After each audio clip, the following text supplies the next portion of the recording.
আমি বললাম, প্রভু গো, উনি কোন নবী এত উম্মত নিয়ে আসতেছেন?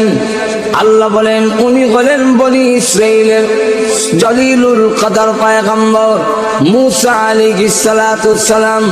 ওনার উম্মতের সংখ্যা হলো 6 লক্ষ। 6 লক্ষ উম্মত নিয়ে আসতেছে। আল্লাহর নবী বলেন, আমার চেহারাটা একটু মলিন হয়ে গেল। কেন মলিন হয়েছে? কিয়ামতের মাঠে এত উম্মত তো আমার হবে না। 6 লক্ষ উম্মত আমি কোথায় পাবো? আল্লাহ মুসা নবী উম্মতের বেলায় সবচেয়ে বড় নবী হবে। যেই মাত্র আল্লাহ নবী বলছেন, আল্লাহ রাব্বুল আলামিন তখন লাগ দিয়ে বলেন, নবী গো, আপনার উম্মত কে কে হবে? কারা কারা আপনার উম্মত হবে? প্রত্যেকের ছবি লৌহে মাহফুজের মধ্যে লটকানো আছে। এখনই আপনাকে দেখায় দিন। আপনি একটু ডান দিকে তাকান। রাসূল বলেন, আমি ডান দিকে তাকাইলাম। তাকায় দেখি শুধু মানুষের মানুষ। মানুষের ভিড়ের কারণে আমার ডান দিকে আসমান আর দেখা যায় না।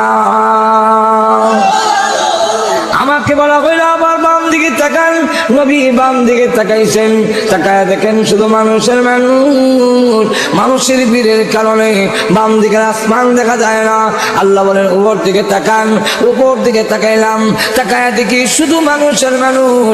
মানুষের ভিড়ের কারণে উপরে আসমান দেখা যায় না।